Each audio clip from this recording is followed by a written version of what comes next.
Hello everyone. Welcome to the class number 46 of the chapter Programming using C. तो आज हम पढ़ेंगे और एक तरह के टॉपिक के बारे में। तो आज का हमारा टॉपिक है कंटिन्यू स्टेटमेंट। ओके, तो कंटिन्यू स्टेटमेंट एक जंप स्टेटमेंट है। जैसे कि लास्ट क्लास में हमने एक तरह के जंप स्टेटमेंट के बारे में पढ़ा था जिसका नाम है ब्रेक स्टेटमेंट। ओके, तो ब्रेक स्टेटमेंट या फिर जैसे कि कंटिन्यू स्टेटमेंट, ये सारे जंप स्टेटमेंट्स हम यूज करते हैं कहाँ पे? लूप स्टेटमेंट के अंदर। तो लूप स्टेटमेंट के अंदर हम इसको क्यों यूज करते हैं? तो पहले जानते हैं लूप स्टेटमेंट क्या है। एक पर्टिकुलर ब्लॉक ऑफ स्टेटमेंट को multiple number of times execute करने के लिए एक पर्टिकुलर कंडीशन को बेस करके कि वो कंडीशन जब तक सही होगा तब तक हमें उस ब्लॉक ऑफ स्टेटमेंट को एग्जीक्यूट करना है। तो कंडीशन को बेस करके एक ब्लॉक ऑफ स्टेटमेंट को multiple number of times execute करने के लिए हम यूज करते हैं जिस तरह के स्टेटमेंट को, उस तरह के स्टेटमेंट को हम बोलते हैं लूप स्टेटमेंट। ओके, तो सपोज लूप स्टेटमेंट के अंदर जब तक कंडीशन गलत नहीं होगा तब तक वो ब्लॉक ऑफ स्टेटमेंट को एग्जीक्यूट करता रहेगा। पर अगर ऐसा कोई स्पेशल केस होता है जहां पे हम चाहते हैं कि हमारा लूप जो है वो टर्मिनेट हो जाए कंडीशन गलत होने से पहले, तो वहां पे लूप स्टेटमेंट के अंदर हम जिस तरह के जंप स्टेटमेंट को यूज करते हैं उस तरह के जंप स्टेटमेंट को हम बोलते हैं ब्रेक स्टेटमेंट। तो आज हम पढ़ेंगे और एक तरह के जंप स्टेटमेंट के बारे में जिसका नाम है कंटिन्यू स्टेटमेंट। तो कंटिन्यू स्टेटमेंट को हम लूप स्टेटमेंट के अंदर क्यों यूज करते हैं? कि सपोज एक प्रोग्राम है, एक प्रोग्राम में हमने यूज किया है लूप स्टेटमेंट। तो लूप स्टेटमेंट के अंदर जो ब्लॉक ऑफ स्टेटमेंट है वहां पे मल्टीपल नंबर ऑफ स्टेटमेंट्स होंगे। तो लूप स्टेटमेंट हम क्यों यूज करते हैं?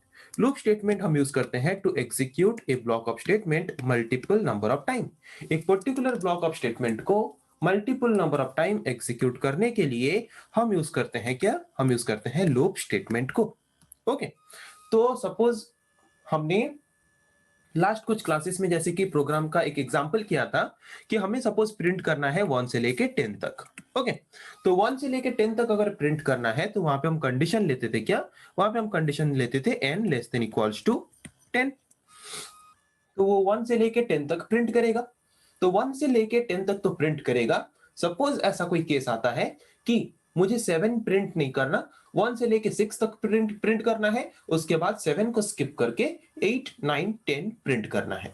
ओके, तो जब एक बार रिपीट होगा तो वहां पे 1 प्रिंट करेगा, फिर जो रिपीट होगा वहां पे 2 प्रिंट करेगा, फिर रिपीट होगा 3 प्रिंट करेगा। हर एक रिपीटेशन को हम क्या बोलते हैं? इटरेशन प्रोसेस बोलते हैं। ओके, तो लूपिंग में ये रिपीटेशन कब तक होगा? 10 बार रिपीटेशन होगा 1 से लेके 10 तक। तो अगर कोई एक पर्टिकुलर रिपीटेशन के वक्त या फिर कोई एक पर्टिकुलर इटरेशन प्रोसेस के वक्त अगर हम चाहते हैं कि उस पर्टिकुलर लूप स्टेटमेंट के अंदर जो ब्लॉक ऑफ स्टेटमेंट है वो एग्जीक्यूट वो ना करे प्रोग्राम एग्जीक्यूशन होते वक्त, और जंप करके फिर चला जाए शुरू में जो लूप के अंदर हमने जो कंडीशन दिया है वहां पे कंडीशन को एग्जीक्यूट करने, तो वहां पे हम यूज करते हैं जिस तरह के जंप स्टेटमेंट को, उस तरह के जंप स्टेटमेंट को हम बोलते हैं continue statement. Okay, when a continuous statement is encountered inside a loop, एक लूप के अंदर जब हम कंटिन्यू स्टेटमेंट को यूज करते हैं या फिर अगर एक लूप स्टेटमेंट के अंदर कहीं पे कंटिन्यू स्टेटमेंट आता है, इसका मतलब क्या कि हमारा प्रोग्राम का जो कंट्रोल है उसका फ्लो जो है वो जंप करके कहां पे चला जाता है? बिगिनिंग ऑफ द लूप के शुरू में चला जाता है। मतलब जहां से हमारा लूपिंग शुरू है वहां पे चला जाता है, और उसके बाद जो नेक्स्ट रिपीटेशन है, नेक्स्ट जो ब्लॉक मतलब नेक्स्ट जो उसको एग्जीक्यूट करना है, नेक्स्ट ब्लॉक ऑफ स्टेटमेंट जो एग्जीक्यूट करना है उसको एग्जीक्यूट करता है। मतलब क्या कि सपोज एक लूपिंग के अंदर जो ब्लॉक ऑफ स्टेटमेंट है उसको हम तब तक एग्जीक्यूट करते हैं जब तक हमारा कंडीशन सही है। तो एक बार कंडीशन सही हुआ, अंदर आया, तो अंदर कंडीशन सही होने के बाद अगर हमने वहां पे यूज किया है कंटिन्यू स्टेटमेंट, तो कंटिन्यू स्टेटमेंट क्या करेगा? उसके आगे और लूप स्टेटमेंट के अंदर अगर कुछ स्टेटमेंट है उनको वो एग्जीक्यूट करने नहीं देगा। क्या करेगा कंटिन्यू स्टेटमेंट? वही से ही बिगिनिंग में भेज देगा हमारे लूपिंग के इटरेशन प्रोसेस को, और उसके बाद नेक्स्ट क्या करेगा? नेक्स्ट स्टेप प्रोसेस करेगा। मतलब अगर मुझे 1 से 10 तक प्रिंट करना है तो 1 से 6 तक सपोज मैंने प्रिंट कर लिया। सपोज मुझे 7 प्रिंट करना नहीं है, मतलब 7 को प्रिंट करने के लिए जो लाइन ऑफ स्टेटमेंट है लूप स्टेटमेंट के अंदर उसको मुझे एग्जीक्यूट करना नहीं है।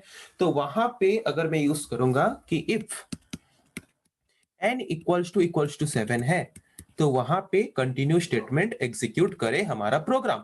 तो वहां पे अगर हमारा प्रोग्राम कंटिन्यू स्टेटमेंट एग्जीक्यूट करेगा, इसका मतलब क्या कि उसके नीचे जो नेक्स्ट लाइन ऑफ स्टेटमेंट है, वो नेक्स्ट लाइन ऑफ स्टेटमेंट को हमारा प्रोग्राम हमें एग्जीक्यूट करने के लिए अलाउ नहीं करेगा लूप स्टेटमेंट के अंदर। वो क्या करेगा, कंटिन्यू स्टेटमेंट हमें फिर ले जाएगा हमारे लूप स्टेटमेंट के बिगिन में, और लूप स्टेटमेंट के बिगिन में जो कंडीशन दिए हैं हम उन कंडीशंस को फिर शुरू से नेक्स्ट इटरेशन के लिए एग्जीक्यूट करना शुरू करेगा।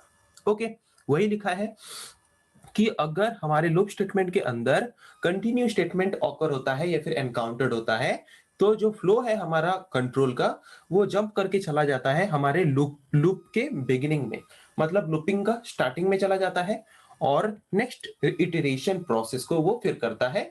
क्यों? क्योंकि हम चाहते हैं, हम कंटिन्यू स्टेटमेंट तब यूज करते हैं जब हम चाहते हैं कि हमारा लूप स्टेटमेंट के अंदर जो ब्लॉक ऑफ स्टेटमेंट है वो हमारा प्रोग्राम एग्जीक्यूशन करते वक्त स्किप कर दे। ओके, इसीलिए ही हम यूज करते हैं कंटिन्यू स्टेटमेंट को लूप स्टेटमेंट के अंदर। ओके, तो कंटिन्यू स्टेटमेंट को जबकि हम जानते हैं लूप स्टेटमेंट के अंदर यूज करते हैं, तो डिफरेंट टाइप ऑफ लूप्स हैं, for loop, while loop, do while loop. Okay, तो एक एक करके थोड़ा उसको एग्जांपल के थ्रू देख लेते हैं। सपोज मैंने यूज किया व्हाइल लूप। व्हाइल लूप के अंदर मैंने दिया कंडीशन।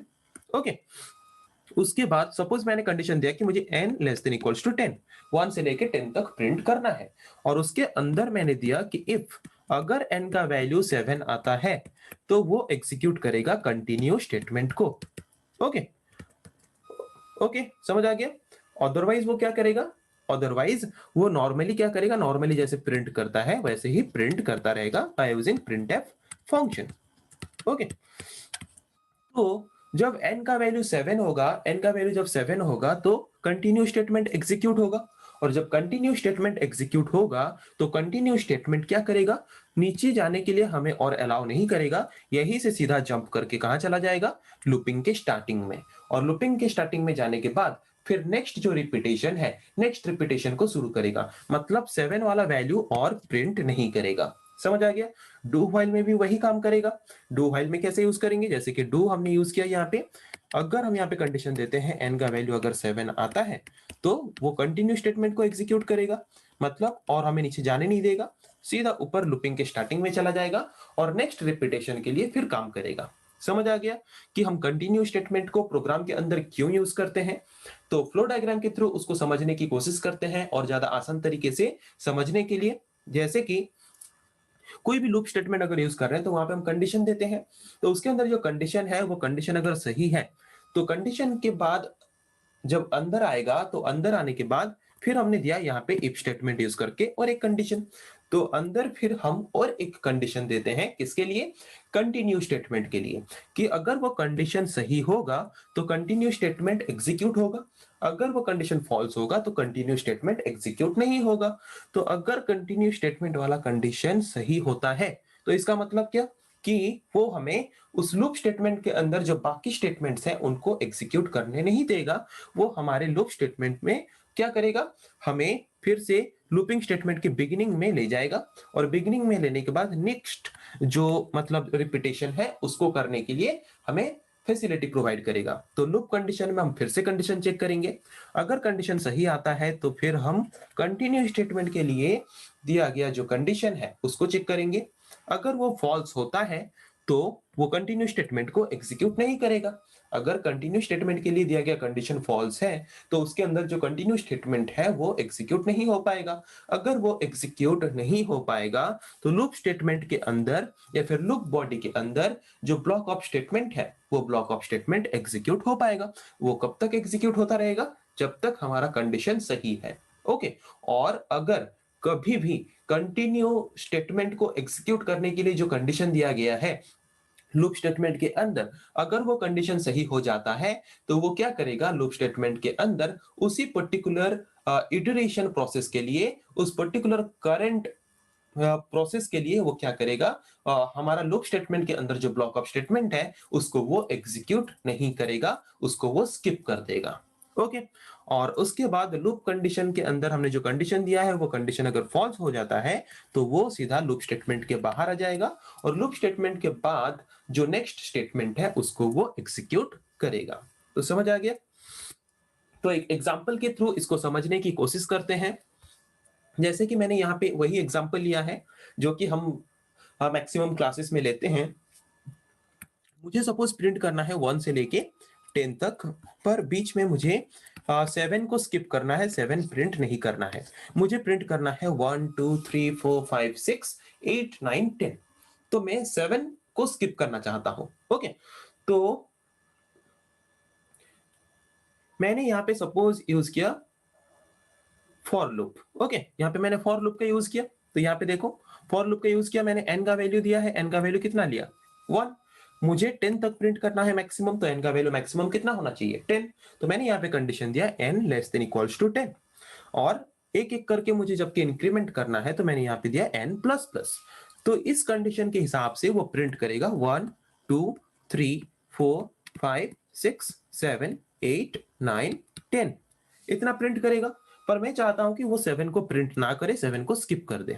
तो वहां पे हम चाहते हैं कि टोटल लूपिंग प्रोसेस जो कि 1 से लेके 10 तक प्रिंट करता, वहां से हम चाहते हैं कि 7 प्रिंट करते वक्त ब्लॉक ऑफ स्टेटमेंट को वो एग्जीक्यूट ही ना करे। तो वहां पे हम यूज करेंगे कंटिन्यू स्टेटमेंट को हमारे लूप स्टेटमेंट के अंदर। ओके, तो मैंने लूप स्टेटमेंट के अंदर क्या यूज किया, इफ n इक्वल्स टू 7, अगर n का वैल्यू जब 7 होगा तो तब एग्जीक्यूट होगा हमारा कंटिन्यू स्टेटमेंट। और जब कंटिन्यू स्टेटमेंट एग्जीक्यूट होगा तो वो 7 का वैल्यू प्रिंट नहीं करेगा, और 7 का वैल्यू प्रिंट ना करके वो सीधा जंप करके चला जाएगा, कहां पे, जंप करके चला जाएगा फॉर लूप के पास। और फॉर लूप के पास जब जंप करके चला जाएगा तो वहां पे वैल्यू इंक्रीमेंट कर देगा, और वैल्यू जब इंक्रीमेंट कर देगा तो वैल्यू हो जाएगा फिर 8। और वैल्यू जब हो गया 8, वहां पे उसके बाद नेक्स्ट प्रिंट करेगा क्या 8। मतलब जब n का वैल्यू 7 हुआ तो वो कंटिन्यू स्टेटमेंट एग्जीक्यूट हो गया, और कंटिन्यू स्टेटमेंट जबकि एग्जीक्यूट हो गया तो वो हमें और नीचे आने नहीं दिया लूप स्टेटमेंट के अंदर, सीधा उसको ले गया बिगिनिंग में। और बिगिनिंग में लेने के बाद फिर नेक्स्ट जो हमारा इटरेशन प्रोसेस है, नेक्स्ट जो रिपीटेशन प्रोसेस है, उसको वो एग्जीक्यूट किया। ओके, जिसकी वजह से 7 हमारा स्किप हो गया और प्रिंट क्या किया 1 से लेके 6 तक, देन 8 से लेके 10 तक। समझ आ गया। तो आउटपुट क्या आना चाहिए 1 से लेके 6 तक, फिर 8 से लेके 10 तक। तो चलिए इसको प्रैक्टिकली करके देखते हैं कि कंटिन्यू स्टेटमेंट प्रॉपर्ली काम कर रहा है कि नहीं। तो चलिए करके देखते हैं। जैसे कि कोई भी सी प्रोग्राम हम शुरू करते हैं डॉक्यूमेंटेशन सेक्शन से, यहां भी हम शुरू करेंगे डॉक्यूमेंटेशन सेक्शन से। तो यहाँ पे डॉक्यूमेंटेशन सेक्शन में हम लिख देते हैं example of continue statement, example of continue statement. Okay, तो डॉक्यूमेंटेशन हो गया। उसके बाद लिंक सेक्शन में लिंक करते हैं हेडर फाइल्स को by using hash include pre processor.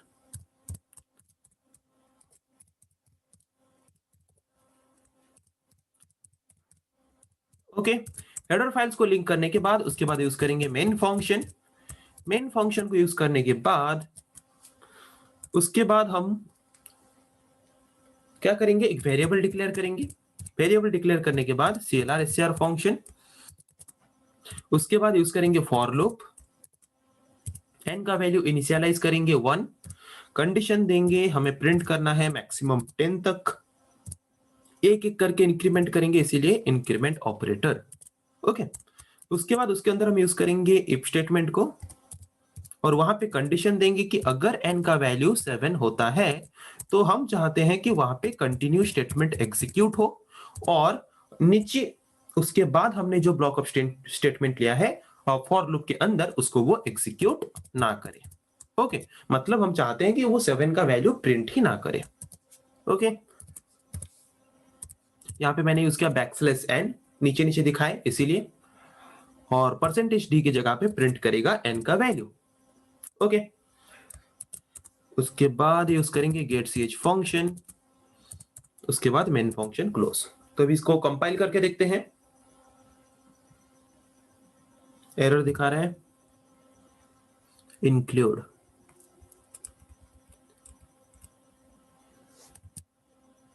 Okay, अब फिर से कंपाइल करके देख लेते हैं। ओके, एरर नहीं है कुछ। अब इसको रन करके देखते हैं।